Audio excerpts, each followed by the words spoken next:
before Allah prostrates themselves all things and beings that are in the heavens and that are on earth, the sun and the moon and the stars and the mountains and the trees and the beasts submit themselves to Allah. And then in Surah Al-Hijr, Allah Ta'ala says, and before Allah prostrate themselves willingly or unwillingly all things and beings that are in the heavens and on earth, as do their shadows in the morning and in the evening. SubhanAllah.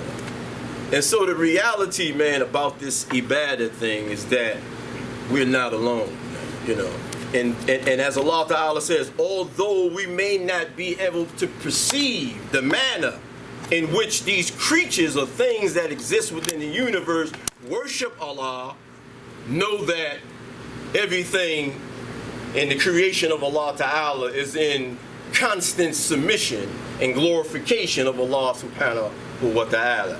And so, you know, and when I think of the fact that if you look at, you know, we have a tendency of using the word, a lot of brothers use the word kafir. Alhamdulillah, the word kafir is a word.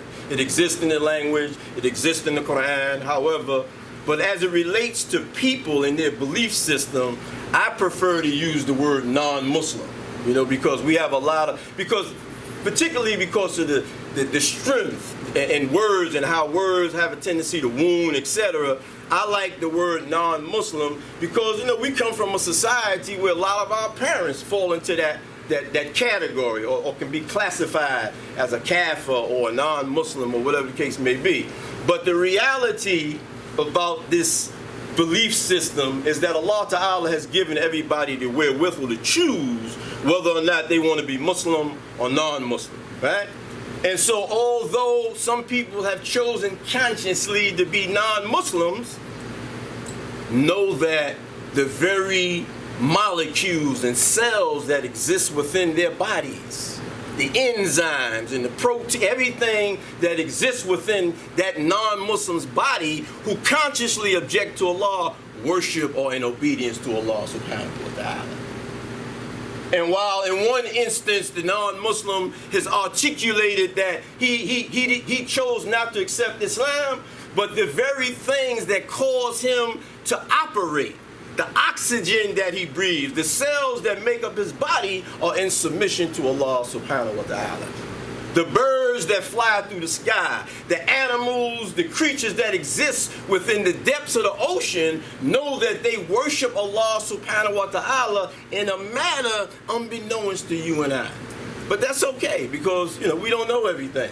And I'm fine with the fact that Allah Ta'ala is the all-knowing and we're striving to sort of get a better understanding of what Allah Ta'ala means when he says these things in his book. And so the other day, I decided that I wanted to go skydiving. And so we went upstate and, you know, we got up in the Shawangunk Mountains, right? And it was about 10 of us. We boarded the airplane. And so, you know, we boarded the airplane. And so we're on our way ascending to the height, you know, before everybody makes the jump from the plane. And so my first time, so quite naturally, there's a lot of things going through my mind. I had to sign a waiver, etc. And so when we got to 30,000 feet, you know, I had a Russian guy. He said to me, he said, "You ready?" I said, "Well, I mean, can't get no more ready." You know, as people are bailing, and as he's telling me, "Am I ready?" people had begun to bail out the plane. And every time somebody jumped out the plane, it seemed like they just disappeared. You didn't see them, you know, because I wasn't really trying to, you know, because I'm just waiting for my turn or whatever. So finally it got to me, and I looked over to my man, you know, the brother that came with me, and he said, "You go first." Right? So I said, "Alhamdulillah." So as I, you know, inched up to the front, my man Igor, the Russian dude that was my, you know, sort of instructor, he said, "Well, let's go." So boom, I jumped. Wham! So as soon as I jumped, I got my eyes closed because of the elements in the universe, meaning the wind and everything is so strong up there. At first I couldn't breathe. But as we begin to descend, which was really, really quick, I was given instructions that when I tap you to put your arms out like this and begin to flap like a bird or whatever. So, boom, I did that. But at this time, we're descending, and I can see, the earth or whatever the case may be. But what's interesting for me as I reflected is that all of the elements in the universe were in favor, and it was only by Allah's mercy that we were up there. And at a certain point, when I pulled the ripcord and the parachute deployed, then we slowed down a little bit, and then we begin to, he was doing his thing and, going this way and that way or whatever. But interesting part for me is that you could see Allah Ta'ala's mercy and all the elements in the universe working in your favor to bring you back to the ground safely. Because it's only by Allah's mercy, man, that not only were we able to jump, that we were able to make it safe, land safe in that parachute, So it opened my eyes to a lot. So the experience was really spiritual for me. And then when I was looking at these ayah, it sort of brought tears to my eyes in the sense that, man, we're not alone, man, when it comes. And we think that we're the only ones, man. We ain't alone, man, in this universe. And we have a tendency to only focus on what's apparent. You got this is an invisible world that exists, whether you call it the seen, the unseen, the mulk or the malakut or whatever, whatever term that you feel comfortable with. The reality is that it exists, right?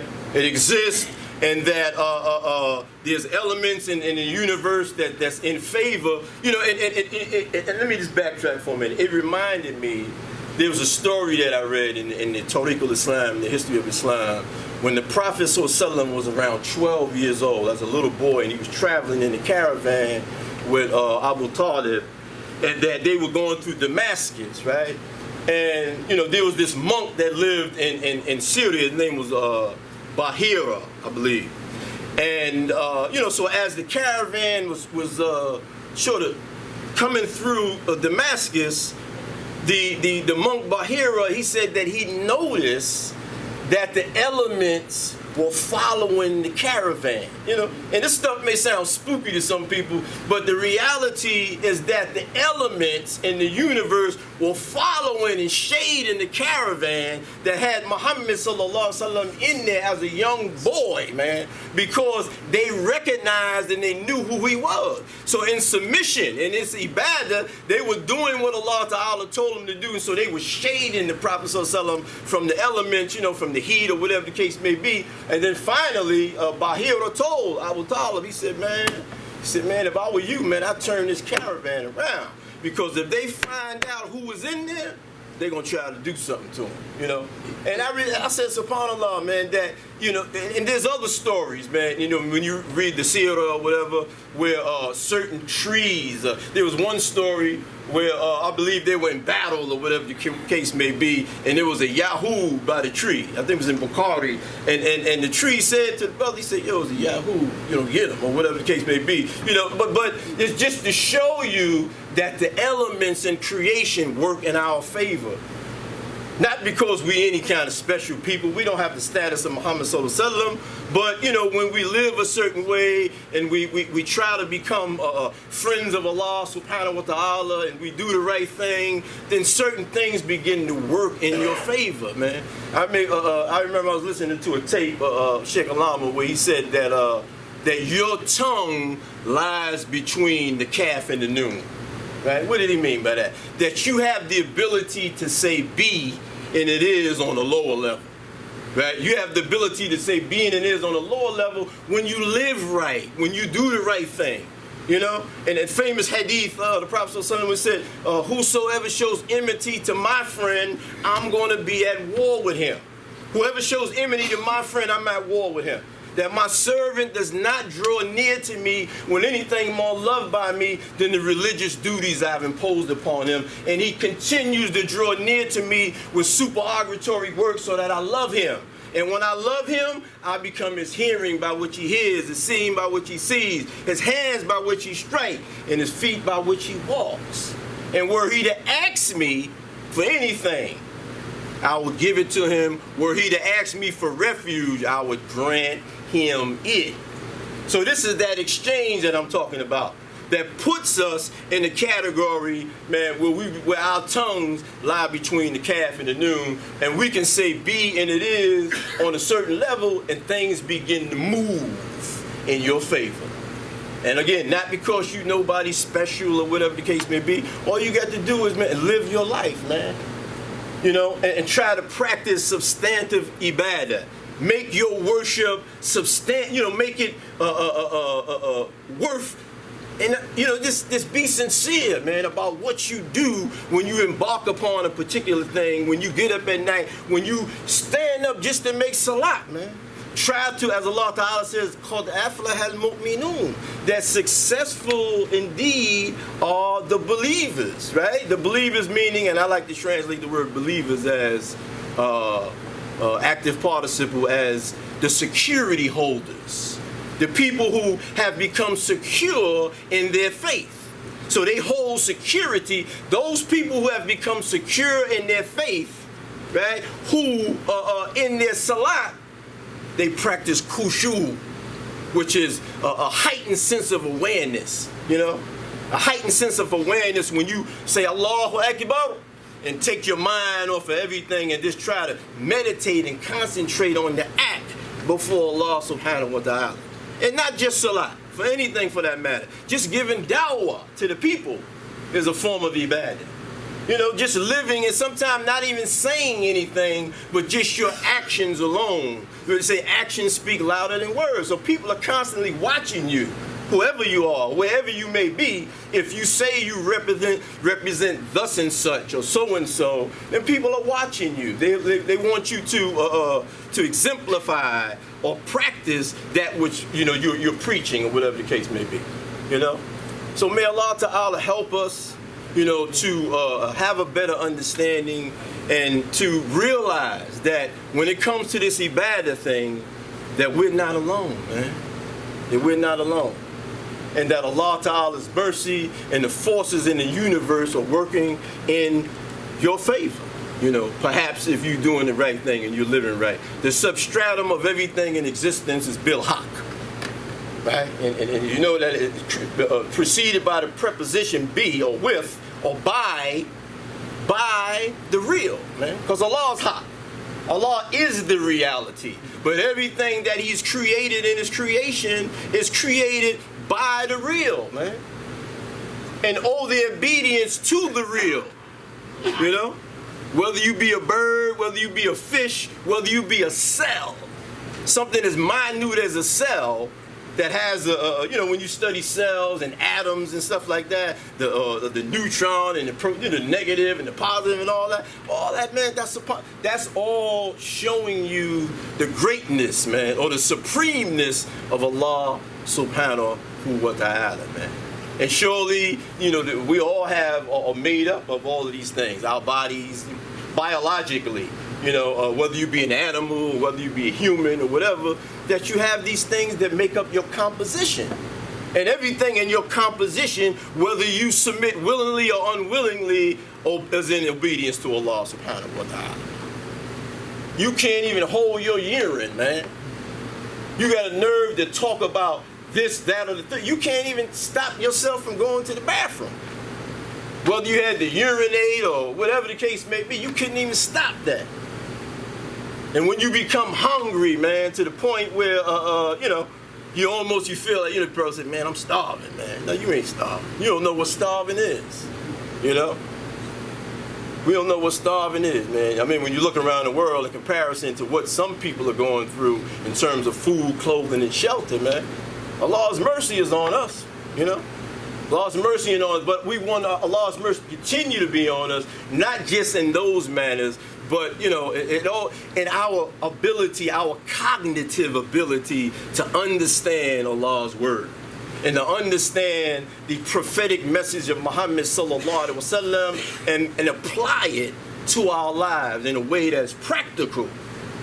And applying this in a way that's practical. I'm always here and I always say, don't read the Quran as though it's a book of the past having no relevance to the future. Because the reality is the Quran is talking to you now. Not just 1400 years ago. The book of Allah Ta'ala is alive, and it's referring to the now situation. Right? Prophecies or whatever. I mean, I can start naming ayah. That Allah Ta'ala has said this, that, or the third is going to happen or whatever, and it has. And particularly in Surah Al-Nasr, where Allah Ta'ala says, وَإِذَا جَاءَ نَصْرُ اللَّهِ وَالْفَتْحُ وَلَا سَيَدْخُلُونَ فِي دِينِ اللَّهِ أَفْوَاجًا. Right? When comes the help of Allah and victory, what do you see? You see people entering into this system of life in multitudes. And surely that prophecy is being fulfilled right before our eyes, as well as other prophecies are being fulfilled right before our eyes, And so I wanted to move on, before I move to the second part of the khutbah, I wanted to talk a little bit about sincerity, ikhlas, and this station, right? And the station, it's an Arabic word. It's mukhlas or mukhlis, right? Which means sincerity, But the way that I think that this would make a lot of sense if I related this verse, right? There's a verse in the Quran, Bismillah, where it says, Iblis said, "My Lord, because you have put me in error, I will surely make disobedience attractive to them on earth, and I will mislead them all." Right? Surely I will make disobedience, foolishness, faksha, everything that's corrupt, I will make fair seeming or attractive to them on earth, and I will mislead all of them. Right? And then in the next verse, there's an exception. It says, "Ila ibadaka minhum muqlasin," except those who have attained this status of muqlasin, right?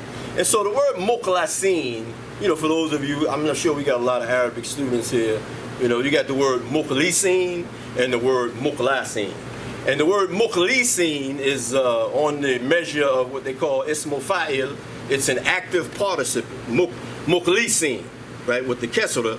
But the word muqlasin with fatha is what they call ismul maf'ul, which is a passive participle. And it has the meaning of devotion, someone that is sincerely devoted, but in the sense of muqlasin, which Allah Ta'ala mentions the exception, that Iblis can't touch these people who Allah has caused to be sincere. You see? So the difference is one is active, one is passive. Allah uses them interchangeably in the Quran, but he uses the word muqlasin with respect to his prophets. If you dig through, you'll find Yusuf alayhi salam, Allah referring to him as muqlasin, and Musa alayhi salam as muqlasin, as opposed to muqlisin. And then those people who have attained this level, this station, that shaitan can't touch them. SubhanAllah. Shaitan can't touch you. Allah, I'm going to wait for those cats, man. All them guys running around with the kufi on and the beards and his dicker beads and all that. You can't tell him nothing. He's self-righteous or whatever the case may be. I'm going to wait for them dudes, man, on the straight path. And you know what, Allah? I'm going to mislead all of them. But I can't touch, man, the muqlasin. There's a category in your creation that I can't mess with. They call them muqlasin. And these dudes are sincere to the point where Allah has caused their sincerity.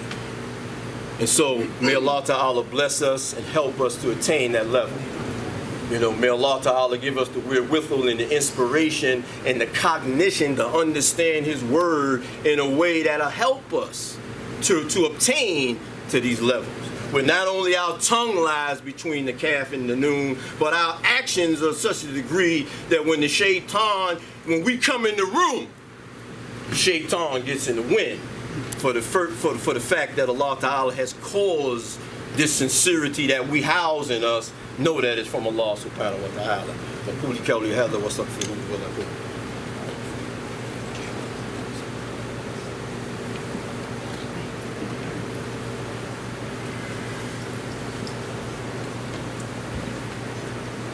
إن الله وملائكته يصلون على النبي يا أيها الذين آمنوا صلوا عليه وسلموا تسليما اللهم صل على محمد وعلى آل محمد كما صليت على إبراهيم وعلى آل إبراهيم إنك حميد مجيد اللهم بارك على محمد وعلى آل محمد كما باركت على إبراهيم وعلى آل إبراهيم إنك حميد مجيد في العالمين. In closing, I want to talk a little bit about mediocrity. Mediocrity in general and mediocrity as it relates to our ibadah. As Muslims striving for perfection each and every day, mediocrity has kind of become an institution in human society. It is a mentality that permeates all walks of life, our schools, our workplace, our relationships, everything. Anywhere that people are, the spirit of mediocrity is alive and well.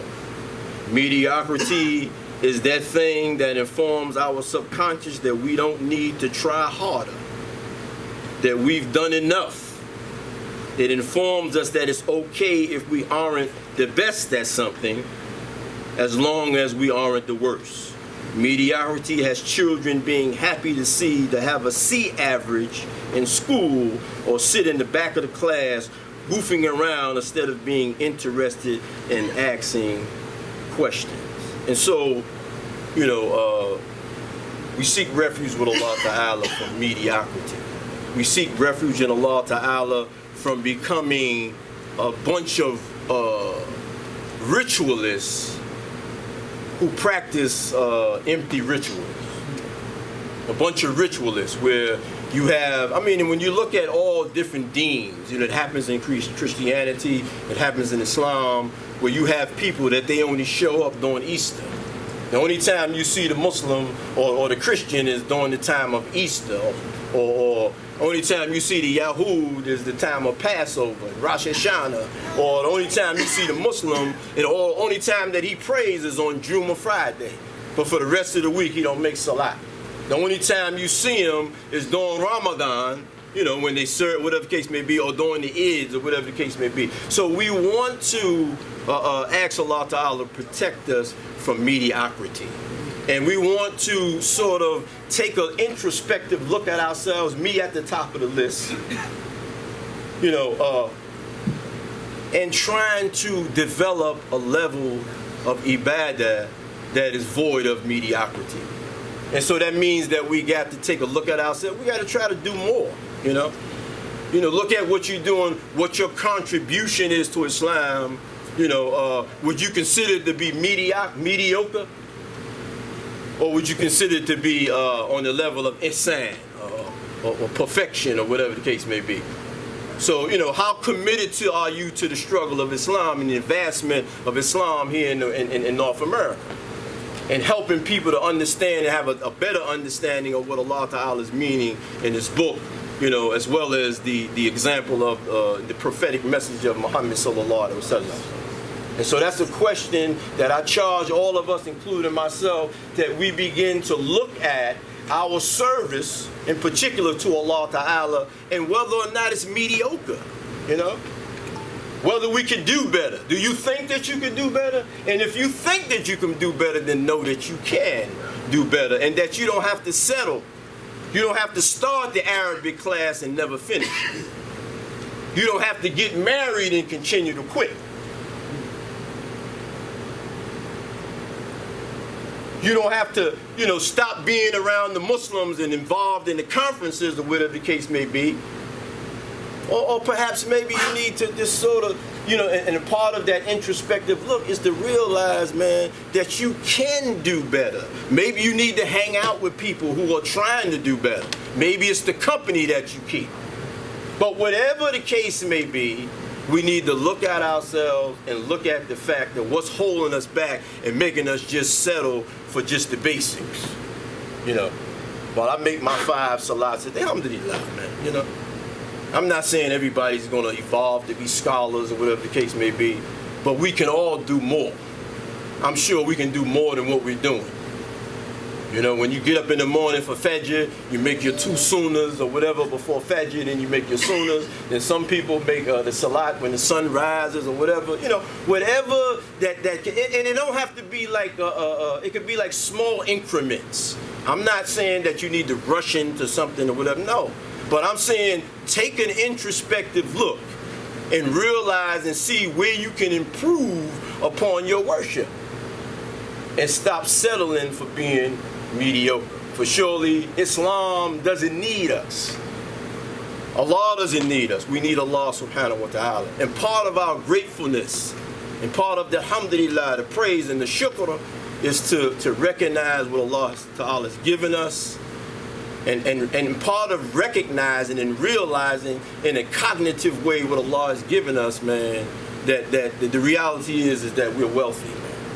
Despite, you know, what people may think, that we have a wealth of knowledge and a wealth of information that if we were to put it through the test, man, it'll prove effective for our lives. It'll change your life overnight. If we get into this ibadah and we get into, you know, this sense of just doing better for Allah Ta'ala, Allah will begin to change your life in a way, man, that'll blow your mind, man. You know? And so, you know, and when you look at some of the verses in the Quran, Allah Ta'ala says, وَذَكَرَ اللَّهَ كَثِيرًا. You know, he'll finish the ayah. He said, well, kathir. He doesn't say, remember Allah little. He says, وَذَكَرَ اللَّهَ كَثِيرًا, وَذْكُرُ اللَّهَ كَثِيرًا. Remember Allah much, not little. You see? He says, remember Allah much. And he follows these ayahs and telling us that we need to do a little bit extra. Don't just remember Allah, subhanallah, alhamdulillah, Allahu Akbar, you know, and not just on the tasbih. You know, get up at night sometime, in the middle of the watches of the night, and make dhikr to Allah Ta'ala. Whether it be on a tasbih, whether you standing for Allah Ta'ala, but the reality is that we need to dig in, man. We need to, because that's where our success and failure lies, in the perfection of the worship, man.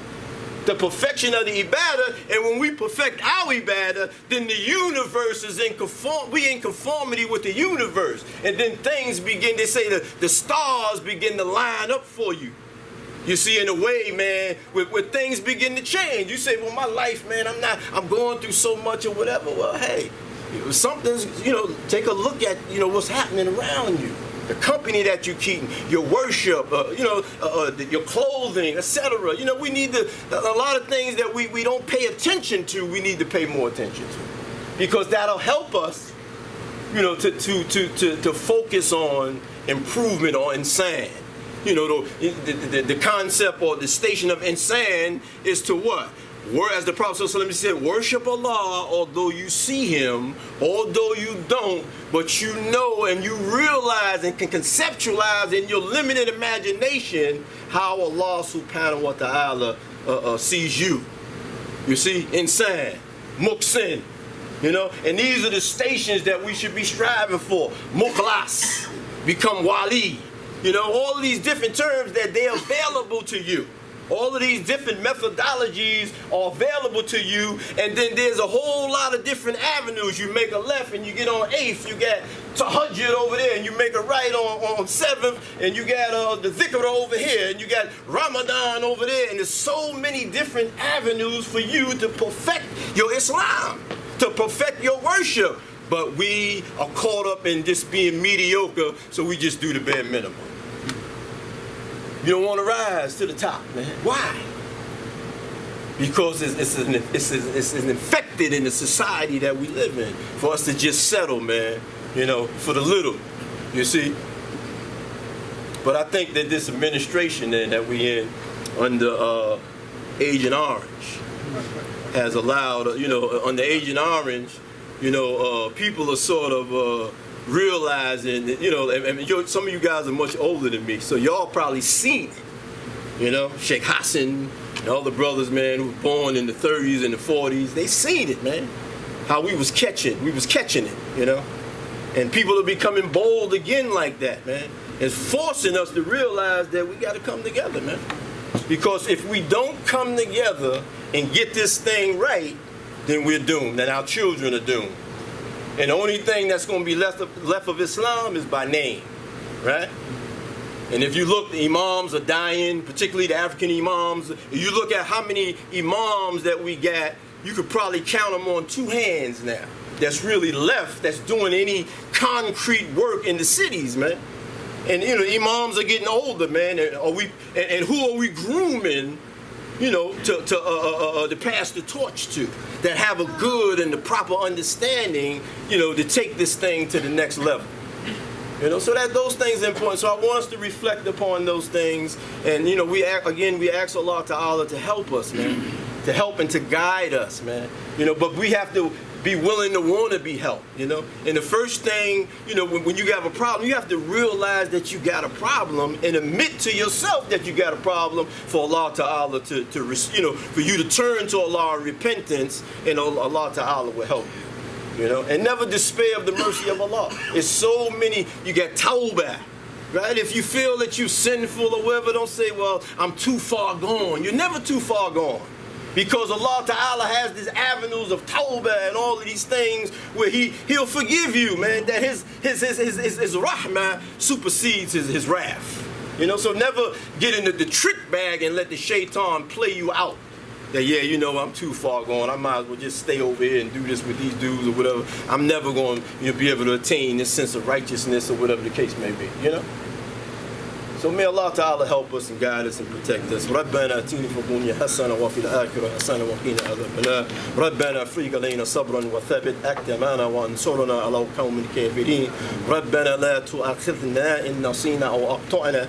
ربنا ولا تحمل علينا إصرا كما حملته على الذين من قبلنا. ربنا ولا تحملنا ما لا طاقة لنا به واغفر عنا واغفر لنا وارحمنا أنت مولانا فانصرنا على قوم الكافرين. سبحان ربك رب العزة أما يصفون والسلام على المرسلين والحمد لله رب العالمين والآخر بالسلام.